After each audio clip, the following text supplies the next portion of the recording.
화서행궁 광장 앞에는 수원시립 아이파크 미술관이 있다. 이곳에서는 매번 다른 테마의 전시들을 관람할 수 있다.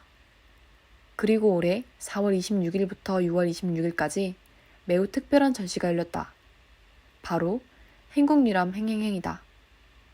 과거 많은 주민들이 행궁동을 떠날 때 이곳의 가치를 알아보고 남은 주민이자 예술가들이 있었다. 이들은 이곳 행궁동에서 벽화마을 프로젝트, 문화예술제 등 많은 예술활동을 진행했다. 그들의 작품을 담은 행궁유람 행행행이 바로 그것이다. 우리는 그중 한 예술인 정재영 씨를 만나봤다. 이번 작품의 제목은 해피와 행운입니다. 해피 연작 중에 하나고요. 해피 작품의 주제를 한마디로 설명을 하자면 작품의 제로인 수치라고 할 수 있어요. 수치의 본질을 생각해보면 본래의 모습이었던 나무일 수도 있고 그 나무가 불협화음 과정을 통해 만들어진 전혀 다른 새로운 물질이라고 볼 수도 있죠.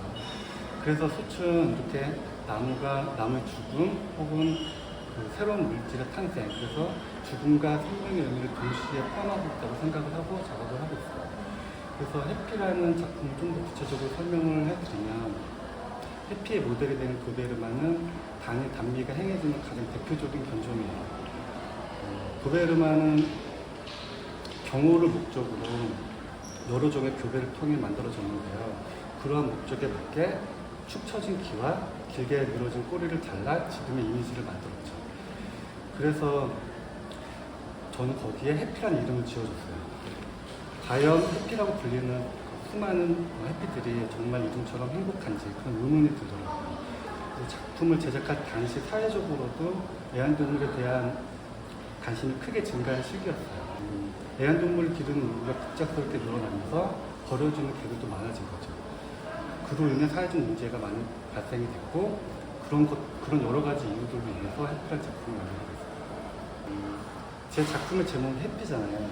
근데 제 작품을 보면 해피가 행복해 보인다고 생각이 들지는 않을 것 같아요.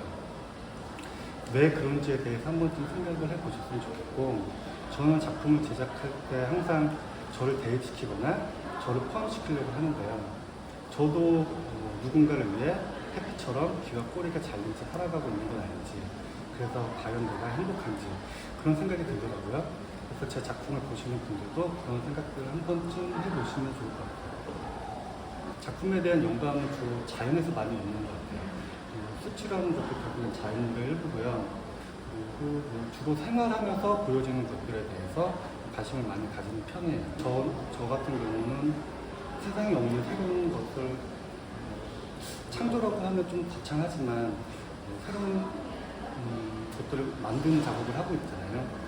그래서 그런 것들에 대한 어떻게 보면 창작의 즐거움이라는 게 가장 큰 원동력이 아닐까 생각해요. 제가 학교를 이 근방에서 나왔거든요. 그리고 행궁동에 있는 대한공간윤이라는 전시 공간이 있었어요.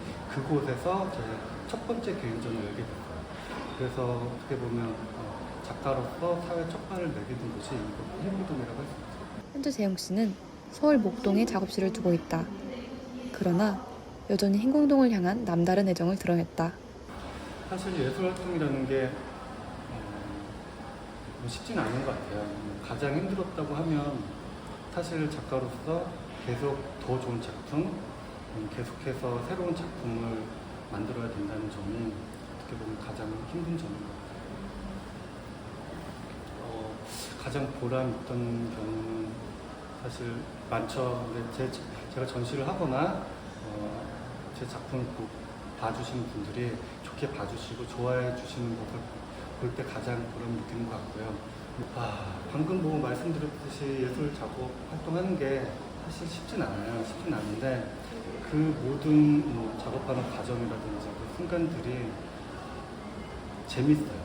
재밌게 작업을 하고 있고, 그런 것들이 재미가 없었다면 아마 아직까지 작업을 계속 하고 있지는 못했을 것 같고요.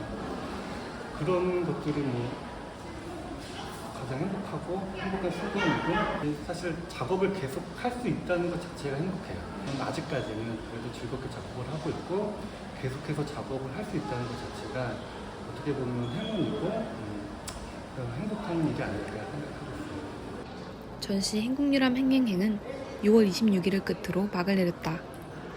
그러나 여전히 우리는 벽화마을, 다양한 갤러리, 공방거리 등 행궁동 곳곳에서 수많은 문화예술을 쉽게 접할 수 있다. 한때 침체되었던 행궁동이 살아 숨쉬는 문화예술 도시가 될 수 있었던 까닭은 끝까지 남아 행궁동을 사랑했던 재영씨, 그리고 수많은 주민들과 예술인들이 있었기 때문이다.